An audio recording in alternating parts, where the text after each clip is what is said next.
much motherfucking design on right now. Nah ini titipan pertanyaan ya dari mami-mami gitu. Juga ada yang nanya gini, gimana sih tipsnya menghadapi anak yang tantrum? Nah ini rada-rada memang ya. Kalau tantrum ini menguras emosi soalnya, jadi susah-susah gampang. Betul, benar. Nah, menghadapi anak tantrum itu mungkin gini ya, kita fleksibel melihat bagaimana kondisi tiap-tiap anak, karena saya rasa semua anak itu unik, semua anak itu beda gitu, penanganannya juga pasti berbeda. Nggak usah klien gitu ya, kebetulan saya juga masih punya anak balita gitu, batita gitu, yang dimana misalnya ketika paling banyak apa sih ketika mau sesuatu, minta sesuatu tidak terpenuhi oleh anak gitu. Lalu anak jadi tantrum. Nah, bagaimana tips mengatasinya? Yang paling penting, saya bisa mengatakan begini karena saya berhadapan dengan beberapa, sudah banyak mungkin ya Cia ya. Saya sudah praktek dari tahun 2013 sampai sekarang, alhamdulillah. Itu yang paling penting, yang paling utama kuncinya justru di kita orang tua. Apalagi kalau itu terjadi di luar rumah. Yang paling banyak gitu ya. Kalau terjadi di luar rumah, yang bagaimana sih mengatasi anak tantrum? Yang paling penting kita dulu. Bagaimana kita mengelola yang Cece bilang tadi, emosi. Bagaimana menghadapi, melihat banyak mata yang melihat anak kita. Bagaimana respon kita? Itu dulu yang pertama. Kalau kita sudah bisa mengelola emosi kita, misal, ya udah deh diamin dulu gitu kan. Oke, diamin dulu. Tapi kalau kita sudah, ya udah deh diamin dulu. Kalau misalnya nanti kita turutin, semua dia pasti akan mengulangi itu. Biasanya parents sudah tahu. Tapi papanya enggak. Udah angkat aja, udah beliin aja. Malu diliatin orang gitu ya. Nah kan nggak bareng nih, kita sama pasangan pun kadang-kadang tidak sejalan gitu ya. Berapa sih, cuman segitu aja, udah beliin aja, udah kasih aja, malu itu loh diliatin orang gitu. Nah itu, jadi bukan anak dulu, kita dulu. Jadi bukan menghadapi anak tantrum dulu, tapi bagaimana kita sebagai orang tuanya mengelola diri kita dulu menghadapi anak tantrum. Berarti buat kesepakatan dulu dengan pasangan. Itu dulu yang utama, buat kesepakatan ketika nanti anak kita tantrum, apa yang harus kita lakukan. Tapi sebelum itu, biasanya kan tantrum itu kebanyakan terjadi di luar ya, Cek. Di rumah sih mungkin juga, tapi kalau di rumah ya udah lah, yang tahu kan kita aja gitu ya. Tapi kalau di luar rumah misalnya, sebelum kita pergi dengan anak, kita kita sounding, kita buat semacam aturan, kita kesepakatan gitu ya. Emangnya berhasil Mbak? Bisa gitu ya. Tapi juga mungkin pada saat kenyataannya tidak berhasil juga bisa juga gitu ya. Tapi misalnya nih kita jam kerja, kita udah bilang sama anak weekend kita mau keluar, kita mau jalan, kita mau ini gitu. Beberapa hari lagi, ya soundingnya dimulai pada saat itu. Kita sudah tahu dengan pasangan kita mau keluar, hari Sabtu misalnya. Dari hari Selasa kita sudah rencana ini gitu. Kita mau jalan yuk hari Sabtu gini. Dari hari itulah pada saat itu kita sounding sama anak. Nanti kita kesini, bila perlu kita seperti yang Cici bilang tadi, buat kesepakatan kita mau kemana aja. Kita mau kesini, kita mau makan, habis dari makan kita mau kesini. Ini yang boleh, ini yang nggak boleh. Apalagi pada anak-anak yang sudah paham, anak-anak yang sudah agak gedean gitu ya, udah mulai paham, kita buat aturan dan kesepakatan itu, ini yang boleh, ini yang tidak boleh. Setelah kita sudah sounding, kita kasih feedbacknya. Apa tadi mama bilang, kita kemana, habis dari mana, kita kemana, apa yang boleh, apa yang nggak boleh. Misalnya boleh beli makanan, boleh beli jajan, beli mainan nggak boleh, misalnya gitu. Nanti jadi bukan hanya dari kita aja, kita tanya balik ke anak. Apa tadi mama bilang, apa tadi papa bilang gitu. Jadi feedback balik ke anak gitu. Lalu dia ternyata udah paham. Beberapa orang tua yang tanda petik cukup kreatif ternyata itu direkam. Jadi nanti pada saat itu ditunjukin sama anaknya, oh ini lo lihat, ini mama sama abang, mama sama adik, mama sama kakak udah buat aturan ini loh gitu. Udah itu direkam. Beberapa parents ternyata ada yang bilang begitu, itu kan lumayan ya, cukup baik orang tuanya kreatif juga gitu, bahkan saya nggak kepikiran sampai Iya, sana gitu. bener. Jadi buat aturan, oke. Pada saat hari hanya kemungkinan berhasil, kemungkinan tidak, ya ada aja, Iya, itu iya, pasti iya. gitu ya. Pada saat misalnya tidak berhasil, lalu anak tantrum, mau sesuatu yang dia mau. Kan kita sudah ini dengan pasangan nih, kita sepakati dulu, kita harus seperti apa. Kalau misalnya ternyata salah satu di antara kita yang nggak tegaan, minggir dulu salah satunya, minggir dulu. Tapi kita pastikan dulu bahwa anak tempat di tantrum itu aman. Jadi dia nggak jeduk-jedukin kepalanya, atau kalau misalnya guling-guling aja gitu ya, ya udahlah gitu ya. Tapi kembali lagi ke kitanya seperti apa, menerima seperti itu. Nah, ketika anak udah diam, jadi ditunggu sampai diam, Mbak. Iya, ditunggu anak sampai diam. Sampai tenang kali sampai ya. tenang, iya benar, sampai tenang atau agak redaan sedikit emosinya, kita baru datangin anak gitu. Jadi itu kan kembali ke kita orang tua ya, ke parents ya, bagaimana kita datangin anak, anak masih sedikit tantrum, kita yang dilihatin orang gitu. Kebanyakan kan seperti itu. Jadi nggak ada trik, maksudnya menghadapi anak tantrum tuh ya kita dulu yang mengelola diri kita. Setelah itu, setelah kita deketin, anaknya udah diem, anaknya udah reda, baru kita ambil gitu. Bahwa kalau bisa jangan langsung jalan. Kan di misalnya kayak tempat mall, di playground, di tempat manapun saya rasa ada tempat untuk menyingkirnya gitu ya. Ya menyingkir dulu, diam dulu berdua dengan anak gitu, untuk kita feedback balik apa yang sudah kita buat kesepakatan. Jadi tidak langsung dengan memberi. Kalau kita beri, mungkin bukan, saya bicara di sini mungkin bukan secara materi ya, mungkin beberapa kita ya mampu aja, tapi tidak melatih anak untuk mengontrol juga dirinya. Jadi setelah sudah itu ya kita ajak, kita melipir dulu nih, kita bicara dengan anak. Kalau anaknya masih balita, batita, ya mungkin bisa sambil kita gendong. Intinya triknya juga itu kontak mata. Itu selalu saya katakan ya, pada anak-anak speech delay saya, kontak mata. Jadi ketika bicara dengan anak situasi apapun, kontak mata kita harus kita jaga. Jadi kalau kita ngomong gini kontak mata kan enak ya, Ce ya.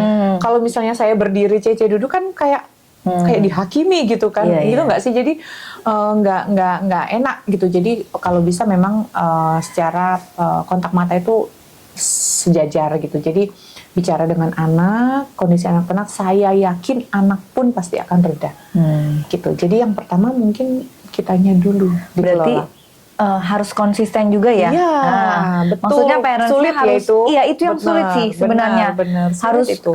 Konsisten dulu antara ayah sama ibunya juga gitu kan. Kalau jadi kalau kita konsisten, mungkin anak bisa paham ya. Oh iya ya, ternyata kalau aku kayak gini juga percuma aja gitu. Nggak dapet apa-apa. Gitu. Tapi yang susah tuh konsisten. Kadang kan orang tua mungkin nggak sabaran ya, nggak telaten. Betul. Apalagi mungkin bapak-bapak ya, kebanyakan paling kan. banyak ini. Betul. Kebanyakan itu, kan bapak-bapak nggak telaten. Bener. Aduh, ya ampun, sudahlah beli aja, gitu lah. Ya betul yang tadi Mbak ngomong gitu kan.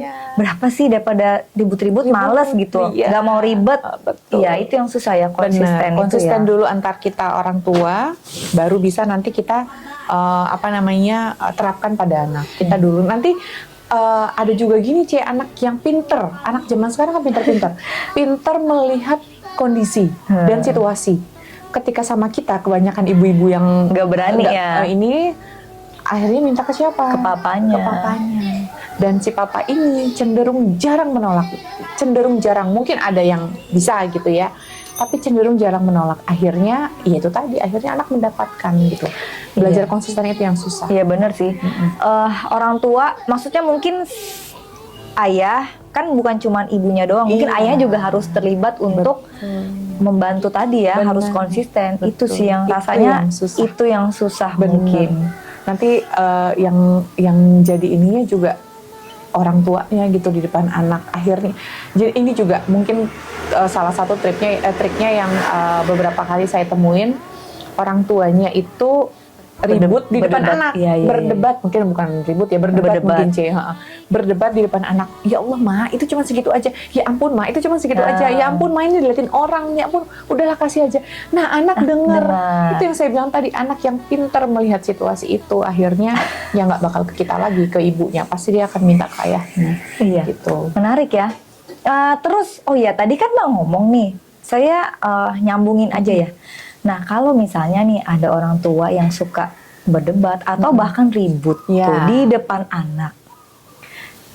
Wah itu sebenarnya pasti kita entah kita sadari atau enggak pasti ngefek ke psikologisnya anak nggak sih sebenarnya? Ini juga kesempatan yang baik, saya rasa nggak apa-apa ya Ce, saya iniin CNC soalnya bukan hanya tempat kita belanja gitu ya buat kebutuhan anak-anak gitu ya, tapi bagusnya itu adalah ownernya ini apa namanya ya, concern gitu ya di parenting, di edukasi dan apapun soal anak. Jadi benar sekali kita kebanyakan nggak sadar kalau kita ribut depan anak. Mungkin kita juga nggak bisa mengontrol emosi itu loh. Ya, nah betul sekali. Jadi apa namanya, kita ribut depan anak, mungkin anak tidak lihat, tapi anak dengar. Ya. Kita di kamar misalnya dengan pasangan, anak di depan TV atau di luar gitu, tapi kan anak mendengar suara kita ribut gitu. Tapi Mbak Vivi kan nggak mungkin kalau kita ribut-ribut tuh diam-diam aja atau pakai bahasa isyarat, kan nggak mungkin. Iya benar gitu, betul juga. Cuman bagaimana caranya kita orang tua, karena kita lebih dewasa, kita pasti bisa mengatur atau men-setting bagaimana caranya supaya ketika kita ribut atau berdebat dengan pasangan itu nggak di depan anak. Kenapa? Benar sekali sih, C, banyak sekali saya jumpai anak-anak yang hatinya terluka melihat dan mendengar kedua orang tuanya ribut. Bahkan mohon maaf, ada beberapa ayah yang ringan tangan gitu ya, itu dilihat oleh anak. Itu bukan lagi ini, tapi itu sangat berpengaruh nantinya di perkembangan dan psikologis anak. Mungkin sekarang nggak terlihat, apalagi si anak misalnya masih, anaknya masih umur setahun, anaknya masih umur 2 tahun, nggak tahu apa-apa. Oh tidak, sekarang dia belum paham, tapi itu terekam di memorinya. Apalagi yang Cece bilang golden age 5 tahun usia emas anak. Oh itu 5 tahun pertama, dia merekam dan dia melihat. Sekarang dia memang tidak nampak. Nanti lalu kapan Mbak Vivi itu akan terlihat? Ketika dia sekolah. Ketika anak sekolah itu pasti akan muncul luka-luka yang dia dapatkan ketika dia 5 tahun pertama kehidupan anak. Apa aja misalnya? Itu tadi salah satunya. Bully. Atau anak menjadi korban bully, atau dia membuli gitu ya. Atau maaf nih, mungkin di kesempatan baik ini saya juga sampaikan beberapa anak yang mengalami disorientasi seksual ketika melihat dan mendengar ayah yang itu tadi ya, maaf, yang ringan tangan, yang ringan ucapan gitu ya. Beberapa anak-anak laki-laki yang mengalami disorientasi seksual, suka sama jenis. Itu beberapa klien sudah saya temuin seperti itu, yang dari kita secara tidak sadar itu tadi ribut depan anak masih kecil, nggak tahu gitu ya. Nah yang saya bilang klien saya tadi itu saat ini dia sudah SMA, itu kejadian pada saat dia TK. Bayangkan berapa tahun yang lalu, tapi terekam dalam memorinya. Jadi gimana cara kita setting supaya ribut nggak depan anak? Saya rasa kita orang tua, kita orang dewasa pasti bisa gitu. Karena apa? Anak lo ini aset kita, mungkin bukan hanya aset ya. Harta yang paling berharga siapa sih kalau bukan anak gitu ya. Jadi kita yang setting gitu, kita yang buat bagaimana caranya supaya anak itu tidak melihat dan anak tidak mendengar. Jadi tunjukkan aja keharmonisan kita sama keluarga, dan itu menjadi contoh anak juga, bekal anak juga dalam bersosialisasi, bekal anak juga ketika nanti dia menjadi atau membangun keluarga. Seperti itu. Bagus banget penjelasannya. Soalnya ya di diri saya sendiri kadang kalau kita lagi kerja udah capek udah dongkol, kadang-kadang tuh kelepasan. Terus makanya anak-anak ya itu tadi yang kelihatannya mungkin anak-anak masih kecil, tapi mereka bisa mengerti, mereka bisa merasakan lebih tepatnya ya. Ini mereka kalau kita lagi ini malah bilang, mama sama papa bisa gitu loh. Jadi mereka bisa apa ya, bisa merasakan intinya ya. Dan ini juga tadi ada ngomong soal disorientasi seksual. Benar. Makanya kenapa sekarang banyak terjadi ya? Itu salah satunya karena itu ternyata ketidaksadaran kita sebagai orang tua. Oh. Karena yang masih ingat aja saya, dalam ingatan saya yang saya bilang tadi itu baru beberapa minggu ketemu dengan saya itu justru terjadi ketika anak itu TK. Sekarang si klien sudah SMA. Jadi sudah berapa tahun yang lalu. Nah itu yang tidak sadar. Jangankan begini, kita orang tua, kita ibu yang pernah hamil gitu ya, anak belum lahir aja masih dalam kandungan kita, ketika kita ajak bicara apa sih responnya? Menendang, menggelitik, menyundul, itu kan respon komunikasi ya. Ketika kita sundul-sundul, kita ajak bicara, papanya ajak bicara, pasti anak merespon kan. Itu belum lahir loh, masih dalam kandungan gitu.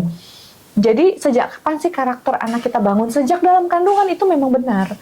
Jadi kalau misalnya masih setahun, masih 2 tahun anak nggak tahu apa-apa, salah, tidak. Mungkin memang belum keluar, mungkin memang belum nampak efeknya gitu ya.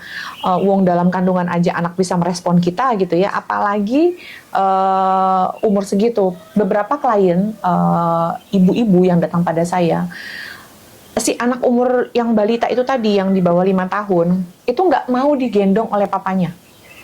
Ada yang seperti itu, ada yang nggak mau digendong papanya, dideketin papanya, deketin ayahnya, dia nangis, dia ngamuk, dia marah-marah.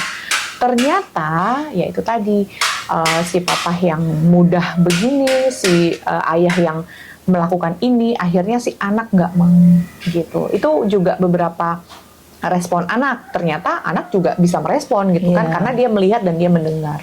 Mungkin kalau anak-anak justru mereka mungkin belum bisa, walaupun bisa ngomong ya, mungkin nggak bisa mengungkapkan, tapi mereka bisa merasakan.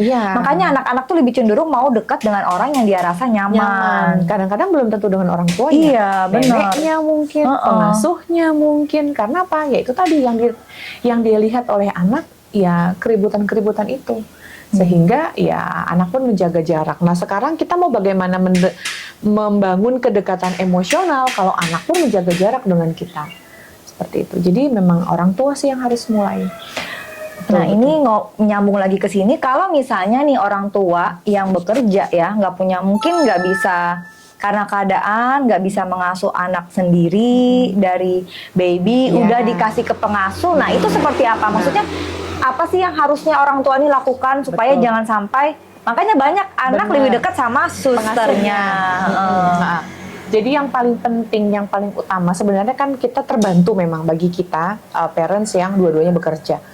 Kita terbantukan dengan adanya mbak, adanya suster gitu ya. Kita pasti sangat terbantu. Tapi paling utama ketika dan terbantukan lagi apabila mbak pengasuh ini memang care, memang yang peduli, memang yang benar-benar sayang gitu. Karena beberapa juga yang datang kepada saya keluhannya ternyata anak seperti ini karena pengasuhnya, gitu, dari kata-kata yang kasar, dari perbuatan yang tidak diajarkan orang tuanya gitu. Nah, yang ketika kita pertama kali ketemu sama pengasuh atau mbak yang mengasuh anak kita, yang perlu untuk kita katakan pada mbaknya itu adalah, atau si pengasuhnya adalah, bahwa bukan menggantikan peran kita sebagai orang tua, tapi membantu, bukan juga membantu mengasuh. Yang menjadi pengasuh utama itu adalah tetap kita orang tua. Jadi si mbak itu, pengasuh itu hanya membantu kita ketika kita nggak ada. Jadi bukan menggantikan peran kita orang tua. Dan kalau misalnya si mbak ini udah kita lihat pun sehari-hari sayang sama anak, terus perhatiannya juga sama kayak kita, mungkin itu ya membantu kita gitu ya, tanpa menggantikan peran kita. Tapi kalau sudah menggantikan peran, lalu seperti klien-klien yang datang terus bilang seperti ini ternyata karena pengasuhnya, itu bahkan ada dilakukan kekerasan juga dari pengasuhnya, itu kan berarti sudah tidak membuat anak nyaman lagi gitu ya. Nah, yang paling penting juga pada saat itu tadi, ketika kita bekerja, kita tidak lost control gitu aja sama mbak pengasuh, sama pengasuhnya. Kita tetap komunikasi, si adik lagi ngapain, si kakak lagi ngapain, si ini lagi ngapain, sehingga bukan hanya baik buat anak yang tadi saya bilang di awal gitu ya, tapi itu juga baik buat mbak pengasuhnya gitu. Ada beberapa parents yang rumahnya ada CCTV gitu ya, ada CCTV yang melihat pergerakan satu rumah seperti apa. Tapi saya rasa itu juga tidak menjamin gitu ya, karena CCTV tidak bisa menyorot semuanya gitu, paling beberapa titik aja. Jadi yang menjadi CCTV tetap kita dan si pengasuh gitu.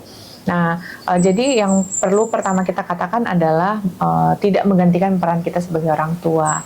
Jadi dan misalnya nih, anak makan apa, anak nggak boleh makan apa, beberapa anak mungkin ada yang alergi, segala macam gitu. Itu kan penting untuk kita sampaikan di awal, supaya pengasuh itu ya memang benar-benar melakukan apa yang perlu kita lakukan, tapi lewat perantara, lewat mbak pengasuh itu tadi, lewat pengasuh, karena kita bekerja.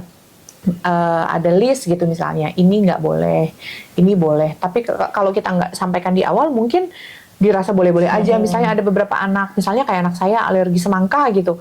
Kalau saya nggak sampaikan kan mungkin dikasih-kasih aja, karena buah nggak apa-apa gitu ya, nggak kenapa-kenapa gitu. Efeknya paling apa sih gitu kalau buah. Itu pentingnya komunikasi. Jadi ini nggak boleh, ini gini ya mbak, ini seperti ini. Jadi penting juga untuk keterbukaan gitu sama pengasuh.